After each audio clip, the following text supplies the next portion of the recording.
morning. It's time to gayak.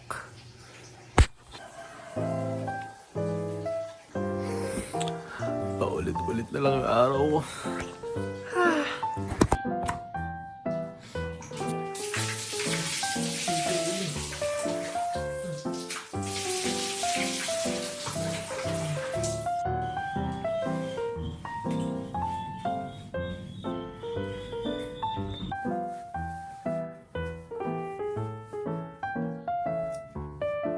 Yan, so AirPods, diba? Nalagay ko lang sa kotse. Yeah. Good to go.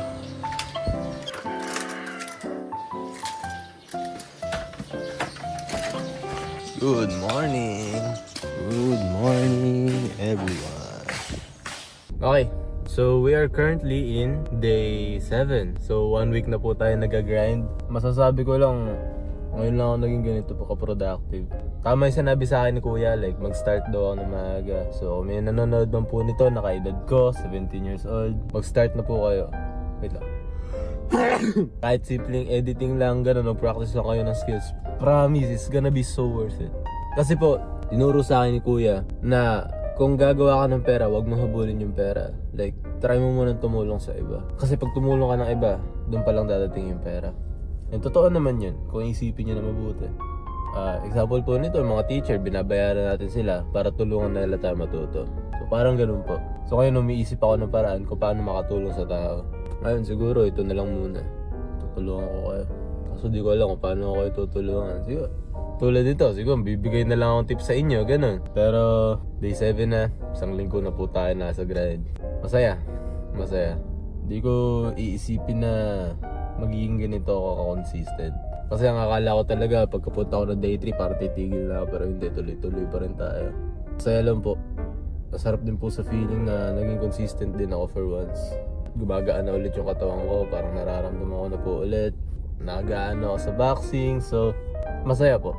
Kasi nakikita ko na parang dedicated talaga ako. Yun lang. And last thing po, see you na lang po sa school. Magdadrive po ako po sa school. Siguro hindi ako makapag-video pagdating ko school kasi may kasama ulit ako sa kotse, nakakaya.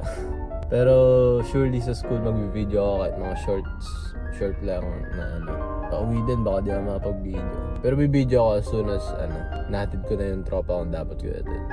So yun lang po. At mamaya na lang. Chest day po tayo ngayon, so diretso na tayo gym. Yun lang po. Bye.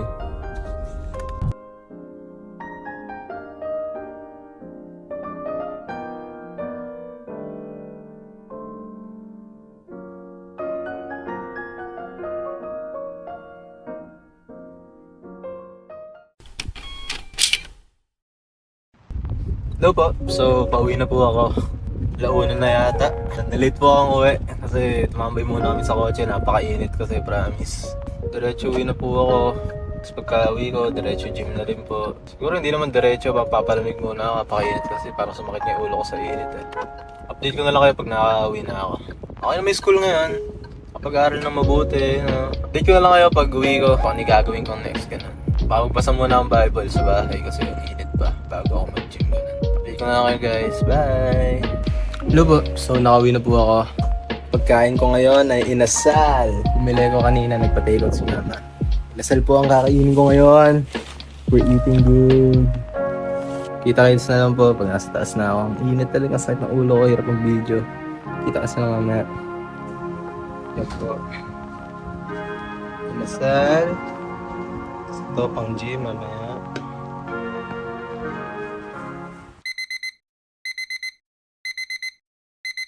Hi. Gising ko lang po. 6 na ng gabi. I fucked up. So, yung mangyayari po is mag-skip muna ako ng gym. Ngayon, punta muna ako sa jowa ko. Isa-sacrifice ko muna yung time ko. Kasi, I really wanna see her right now. Skip muna ako. Dito reason or alas 6 na kasi. I gotta choose one or the other. I'm gonna go to my girlfriend muna. Yeah. Pero pag uwi ko mag-edit pa rin ako. Ganun po. Bye. Nakabalik na po ang bahay. Papahinga lang po ako sulit kasi kakakain ko lang.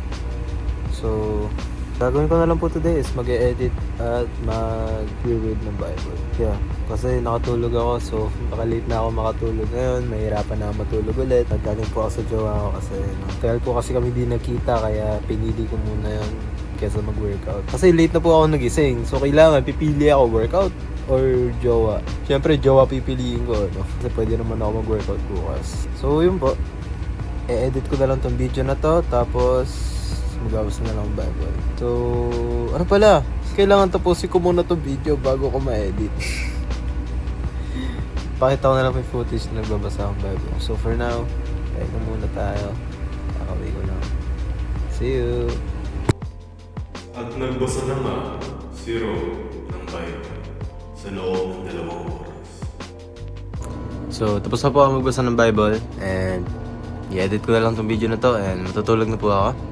So, yun lang. Hindi ko lang po nagawa ng araw na to is mag-gym. Pero, punta mo muna ako sa jowa ko. So, maraming salamat po sa panonood. Sa ngayon, wala pa po masyado nagiging tractions yung mga video ko. Pero expected ko naman din po yun and hindi po yun rason para tumigil ako. Maraming salamat po sa panonood. Bukas na po ulit. Bye!